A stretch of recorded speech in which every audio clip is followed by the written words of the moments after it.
as well. My last granddaughter was born with marijuana in her system, and CPS was called to the house because on her pictures, I have the pictures, that when she took her baby pictures, she was high off of marijuana.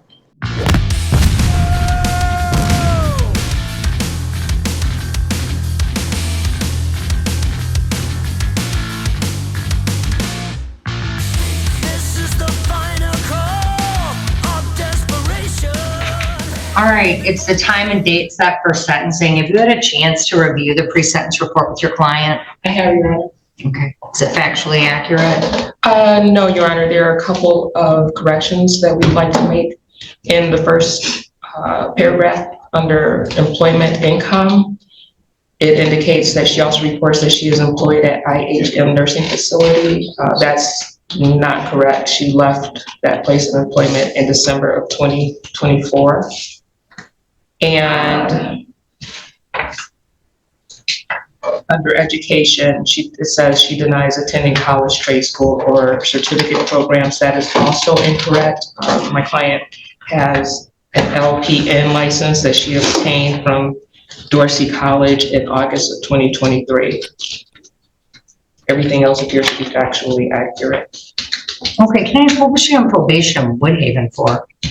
It stems from this same incident, Your Honor. Apparently, the complaining witness lives in Woodhaven, and she filed a police report for telephone harassment. And Taylor is I don't know. I haven't. It's you, Taylor? It's the jail. I'm sorry. And the disturbing the peace stems in Taylor, but it all arose from the same incident. And my client's version of events is different. And as we all know, Your Honor, there's usually two sides to every story. There is, but I mean, she's got a problem. Your Honor, let me just say, like, it's confusing to me because she seems like she's got her head up, like she went to school, she's got a good job, like, and this is the thing I see every day. Women get involved with these men, and then they get themselves in the criminal justice system over relationships, right? I mean, I know you see it every day. Your Honor, I used to be a director of my sister's place, which is a domestic violence shelter, and sometimes women would go back to their abusers. My client is a victim of domestic violence, and rather than have the father of her two children in this court before you, she thought that she was being nice by calling his family to help him. Emotions were high. My client felt threatened, and she thought she needed to defend herself. She understands what she did was wrong. I've talked to her. I told her, you know, you've been as nice as you can be. You know, she isn't a victim of abuse. She has a PPO against him, or has had PPOs against him in the past. She does continue. There is a cycle, and I'm sure you're aware of that cycle. I am. And Last speak, Your Honor.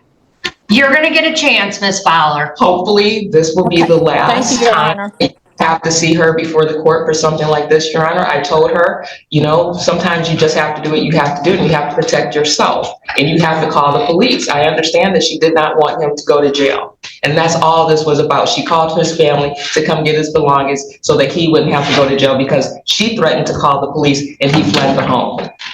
And at this point, she needs to do what she needs to do, protect herself and her children, and move on with her life so that she does not find herself losing her good job at Chrysler. All right.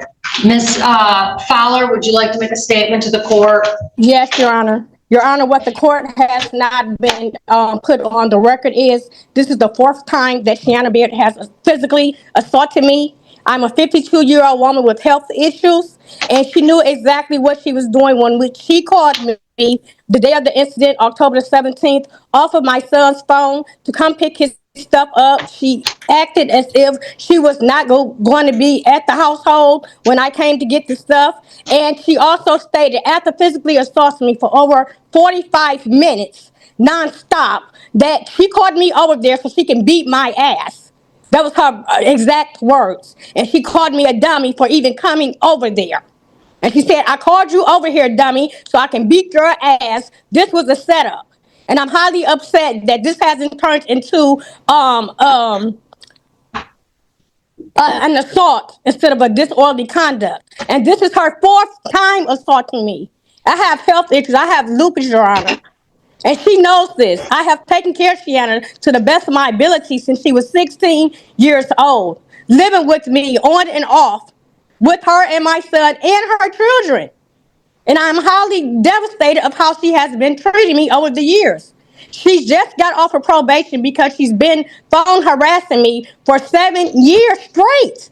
I keep trying to communicate with her to not call me about their incidents and problems, and instead, all the anger that she feels towards my son, she thinks it's okay to lash out on me. And every time she thinks she Well, sees she's me, not calling you anymore. Are these children in common? Yes. Okay, so they're your son's children too. yes. Okay. She has also stopped me, Your Honor, from seeing my grandchildren. I haven't saw them in 4 years due to this incident because she hates me. She despises me. She do not like me. So I This have not had, incident only happened a year ago. yeah, she's been stopped me from seeing them 3 to 4 years ago. I haven't saw them. All right, is there a friend of the court order, counsel? No. And no parenting time arrangements or anything like that? But nothing with friend of the court? Okay. No, there should be. Obviously, they aren't able to get along and to co-parent effectively, obviously. Yeah, I mean, that's clear. There's not a friend of the court order. I mean, there's no. Well, that would affect him. It wouldn't affect the grandmother. Well, oh, I know. I mean, I'm aware of that. I was just trying to figure out what was going on with the kids here. She has had CPS called on her 4 to 5 times with my grandchildren as well. My last granddaughter was born with marijuana in her system, and CPS was called to the house because on her pictures, I have the pictures, that when she took her baby pictures, she was high off of marijuana. Okay. Just listen. Okay, I got it. Listen. There are two sides of both stories. I've heard them both. Okay? My kids. And I'm trying to figure out, why does she think it's okay to keep putting her hands on me? It's not okay. Somebody's going to get hurt. It sounds like there's a pretty lengthy history of her putting her hands on me. I have ignored it and haven't thought, but what happens between her and my son, that's between them. But she has definitely crossed the lines when she thinks it's okay for her to physically keep assaulting me every time she sees me.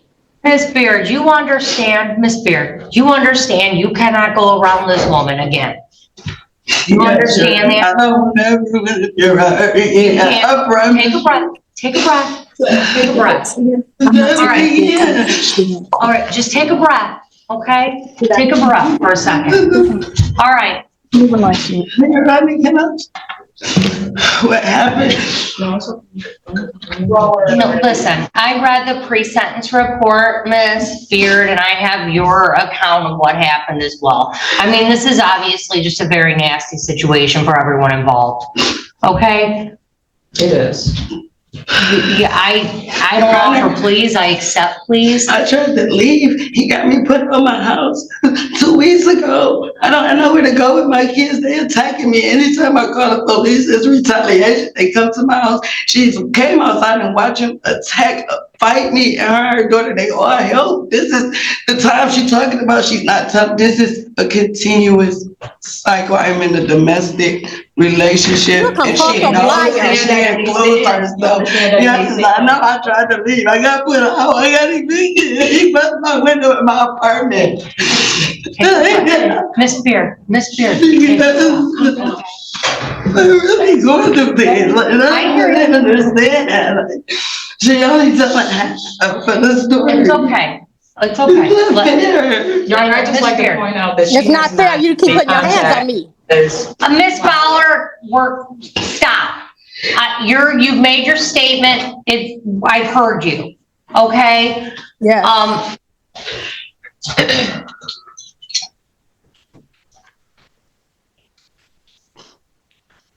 Miss Beard, do you have someplace to stay right now? Yes. She does? Okay.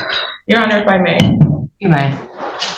Miss Beard has already been on probation in Woodhaven for the same incident. Phone harassment. Miss Fowler, I said your turn's done. I've let you speak. Okay. My court reporter can listen. My Okay. court reporter can only listen. Don't say a word. Listen, everybody. My poor court reporter can only type what one person is saying at a time. So I can't have everyone talking over everyone. I'm giving everyone an opportunity to be heard. But now is counsel's time. Go ahead, counsel. Your Honor, we're asking, because my client has already been on probation, she has also attended anger management through Woodhaven. She's also done community service. We're asking that her probation with this court be non-reporting. And she does have anxiety, and she does use recreationally alcohol and marijuana to help deal with her anxiety. And I think, you know, you can understand why she is anxious. It may not be the best way to handle one's problems, but these incidents did not stem from her alcohol or drug use, Your Honor. So we're asking that it be non-reporting, and or in the alternative, if she can pay the $725 today and not have probation at all. She has not had any contact with Ms. Fowler. She understands that she can't have any contact with Ms. Fowler. It seems the only reason they would have to be in contact is the children. And as you indicated, there is no friend of the court order. So right now, there's not even any reason why there would be an exchange or have to be an exchange of the children. If he wants to see his children, he should go to through friend of the court and do so. My client is trying to move on with her life. This is disruptive. You know, times are hard economically. She's a single mother. She does have a job. Having to take off from that job would provide less income for her family, Your Honor. So we're asking the court for leniency in this situation. All right, this is what I'm going to do. I mean, under the law, she's eligible for early termination at the halfway point. Okay. Right? I mean,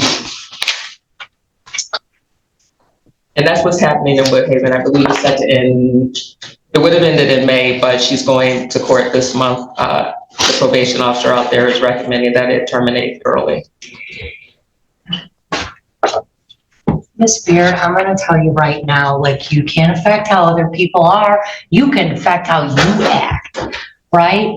And I'm looking at the notes, and last time we were in court, you had to come in person because you were hollering during court proceedings, right? Like, you clearly, to me, I understand this is emotional, but you have got to check yourself and how you present yourself to the world, and how you got kids, man. And if you're getting out of a bad relationship, I'll put it that way, since I don't have any other defendants in front of me. I mean, if you're getting out of a relationship like that, like, you have got to learn how to have normal, functional adult relationships. And that's not what it looks like coming into court. And I'm looking at my notes in the file. I held you in contempt for your behavior in court previously. Like, you have to figure out how to move forward, how to stay. Just listen. This is lecture time. It's not talkie time. You have to learn how to stay away from people that you cannot function around, right? And there's been no contact? No. Miss Fowler, there's been no contact? No, Your Honor. All right. It wouldn't have been none that day, Your Honor, if she wouldn't have called me. All right, Miss Fowler, I hear ya. I'm talking about since this. No. So she's doing, so that's what she's ordered to do. It shows me she can follow court orders. This is what I'm gonna do. She has 12 months probation. She has a fine of $50, court cost of $50, state cost of $15, a crime victim's rights fee of $75. She has probation oversight fees of $450, community service fees of $10 per day, for a total of $50. Are you in therapy? I would, but I got, no. Okay. You're going to do 5 days of community service in the city of Taylor. You can talk to probation about what that looks like. And we have all kinds of hours available. I don't know what your shift is, but you can work with that. You can't use drugs or alcohol while you're on probation, okay? Unless you have a prescription for them. and I'm gonna put her on random testing, because here's the thing, what it sounds like is she's using drugs and alcohol instead of dealing with it. And I don't think that's a good idea.